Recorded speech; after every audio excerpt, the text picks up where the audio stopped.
Hi guys, I'm here today with a little bit of a story time.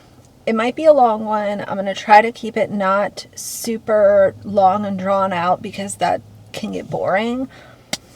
But I want to talk to y'all about why I have driven 6 cars in the last 6 months. Specifically, the last almost 2 months have been an absolute disaster for me. I debated on whether or not I wanted to share this because it's just not the kind of content that I typically make, but I do think that a few of the things that I learned along the way could be helpful for somebody else that's going through the car buying process. Just things to kind of take into consideration, think about when you're looking to get a new car. So the reason that I've been in 6 cars, let's just go through those real quick.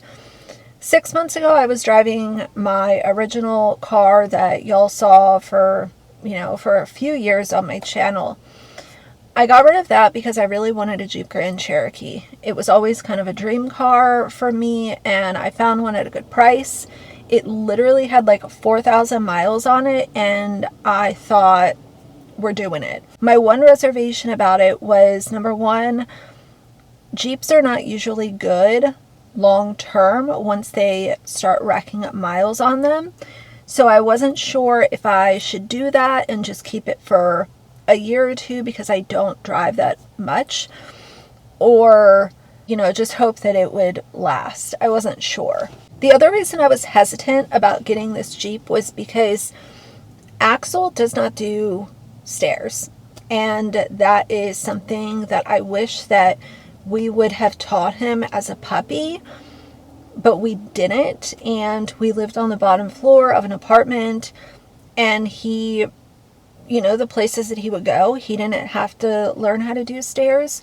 Always teach your dog to use stairs. It's a huge lesson that I've learned, and I will never do that again. But I thought, you know what? I'm not going to get stairs for the Jeep. I'm going to get a ramp. And I bought a really nice ramp, really well made. It was one of the longer ones so that it wasn't so steep. And I tried to train Axel to use the ramp. I used every trick under the sun, you guys. I tried treats, rewards, words of, praise if he even went near the ramp. I tried introducing it first in the house and then in the backyard, putting it on a couple of bricks and slowly increasing it. He wanted nothing to do with the ramp. And I think anyone who has watched this channel for any period of time knows that I will do anything for my dog. If he's not happy, I'm not happy. If he's not being fulfilled, I'm not fulfilled. And it went on just over 2 months, and I said, you know what? He's not going to use the ramp. He's not going to use the ramp. He doesn't want stairs. And so I wanted to get out of the Jeep. I also realized by having that Jeep, even though it was basically brand new, Jeep's technology is unmatched compared to Acura, which is what I've always owned. The Jeep that I had didn't even have memory seats.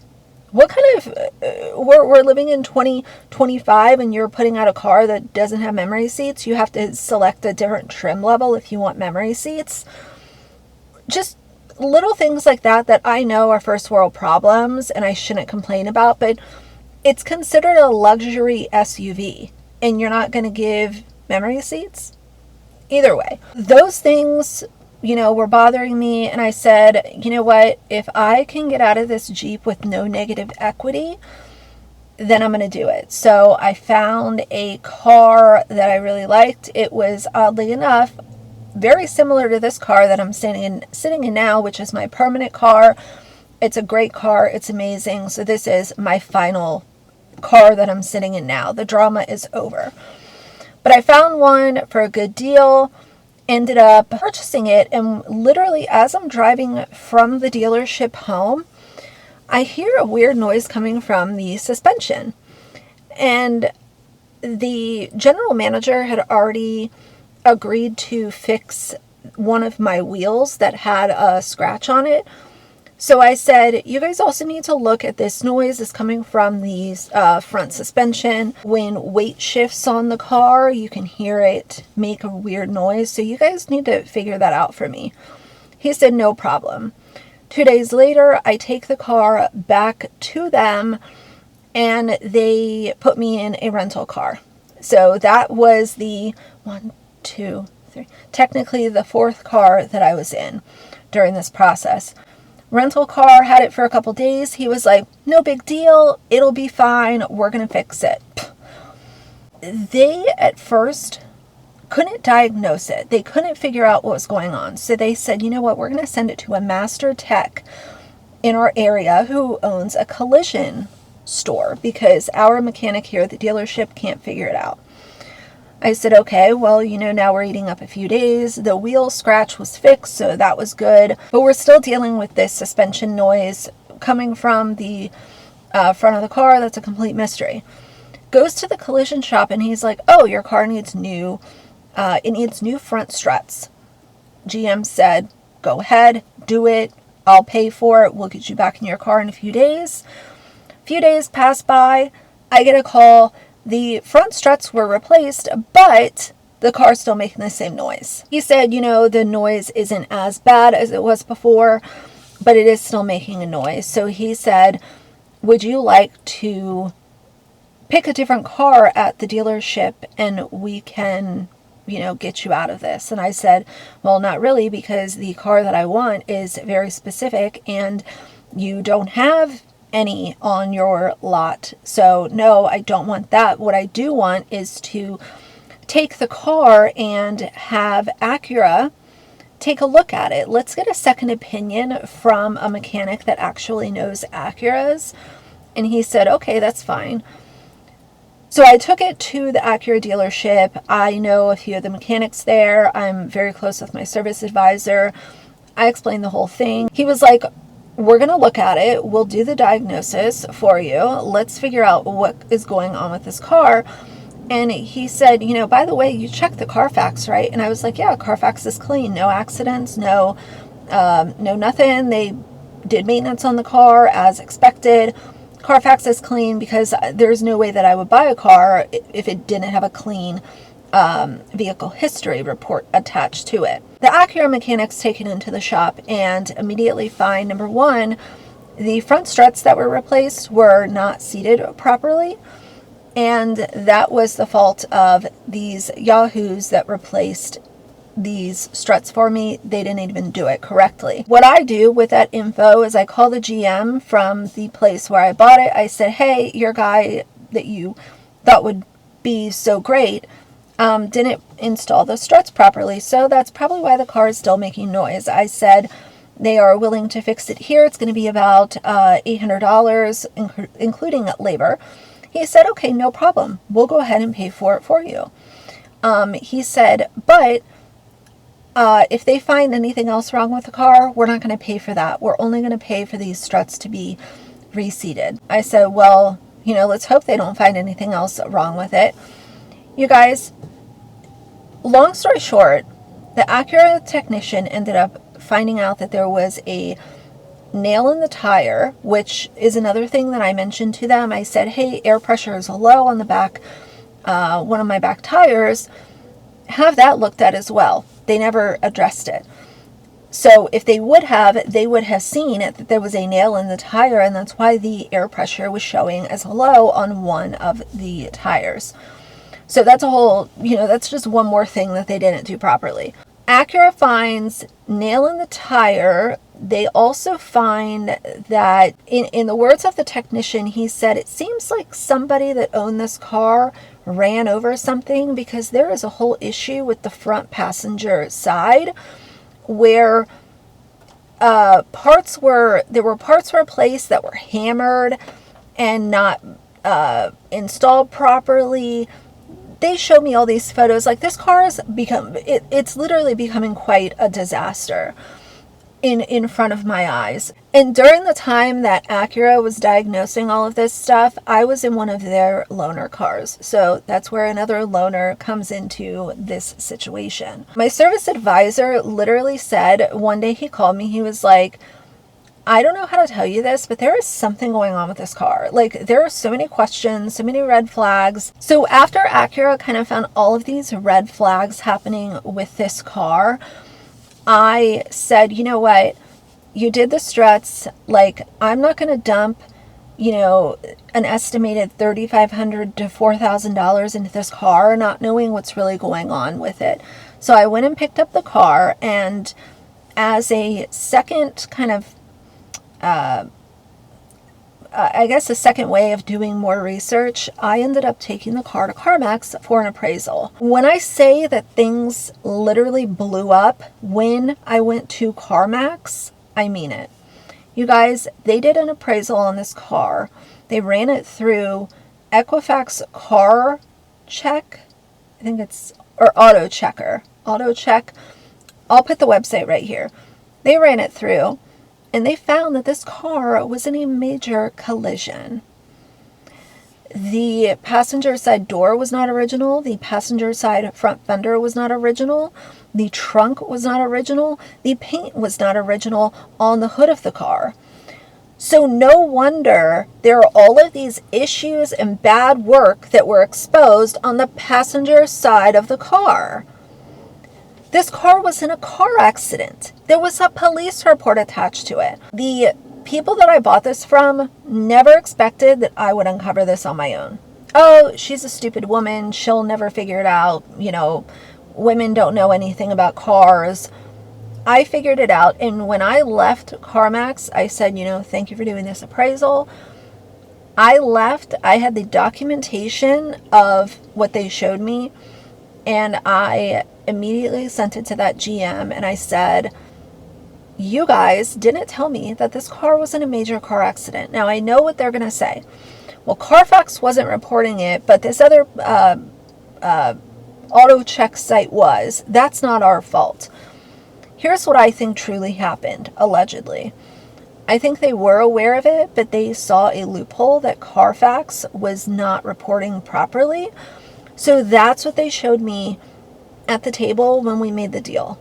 They realized that just this one little piece of information that if I didn't know about it, I wouldn't be able to figure anything out. They said, let's show the Carfax instead of this report, because let's be honest, these big dealerships, they have access to every auto checker website under the sun. They have access to information that we as customers either have to pay to access or maybe not even access anyway. Now, when I told him that I found out about this accident and I wanted out of the deal, he said, well, Acura is expecting $3,500 worth of work to fix this car. Are you sure you don't want to just take that money and keep your car? And that to me felt like shut up money. That felt like take this money and leave. And, don't talk about us. Don't bother us ever again. I did not take the money because once I knew the car was in a major collision, I was disgusted by the whole thing. I ended up getting out of that deal. The loan was canceled.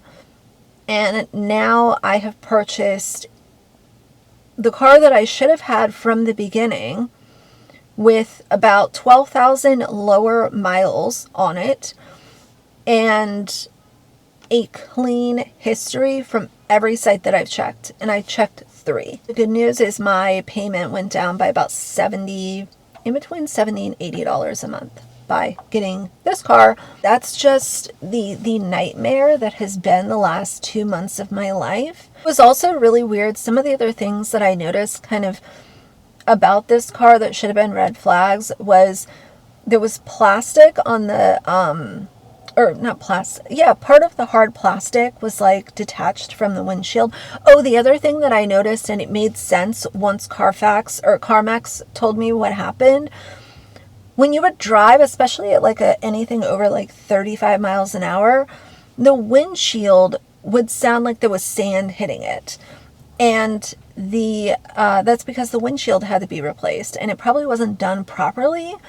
So that's why it would make the noise when you're driving over 35 miles an hour. The other weird thing is, even though it was an A-spec, it didn't have the metal pedals, and the headliner was also gray instead of black. Just quite a few weird things. It didn't have the ventilated seats. I don't know why it didn't have that. Once the dust kind of settled and I realized all these inconsistencies, I'm so glad that I was able to get out of that car, even though they try to pressure me to take the 3500 and leave them alone.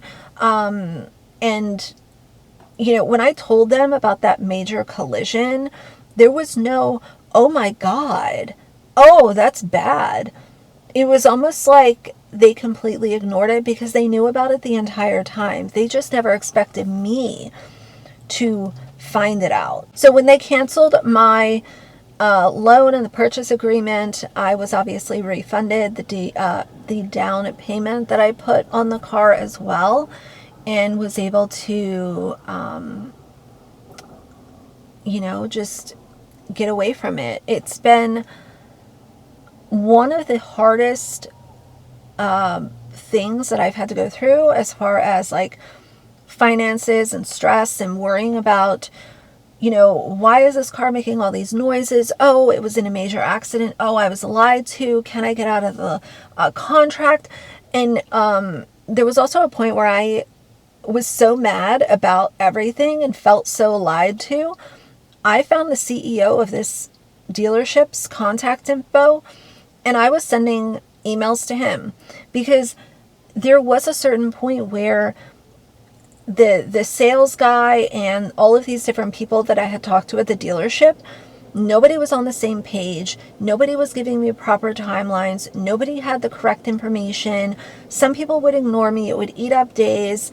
And sometimes you got to just like go to the top and be loud, be frustrated. I am also going to be sending all of this information to their headquarters, because it is so wrong, and just, it's beyond belief that any major dealership would have a car with existing suspension issues on their lot for sale.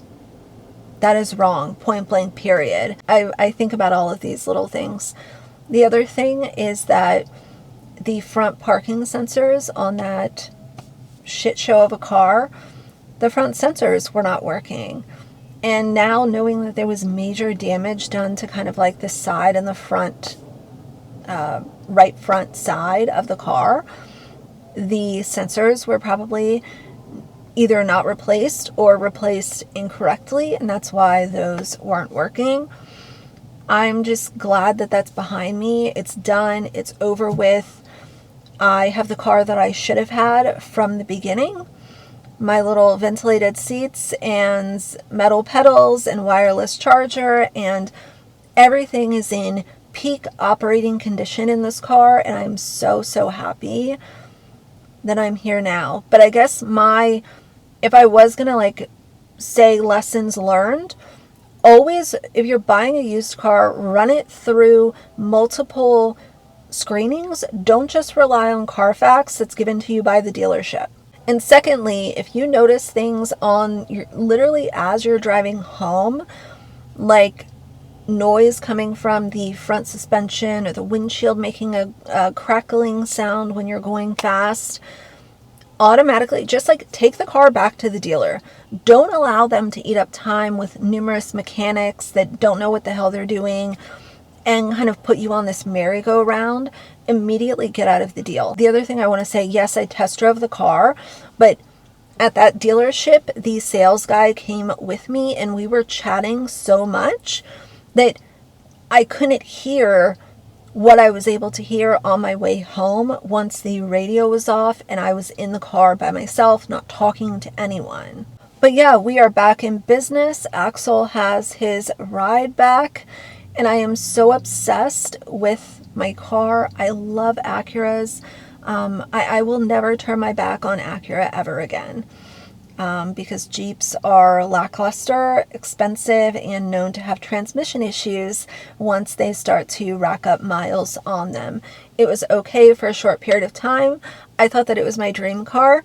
It's not. And I will definitely say this is my dream car. I love Acuras. So either way, that's what's been going on. It's been very stressful, very confusing, very feeling like literally stuck between a rock and a hard place, and feeling like numerous people were lying to me to cover their own ass, hoping that I wouldn't expose it for myself. But anyway, I'm going to move on with my afternoon. So for now, if you like the video, please leave a like in the comments.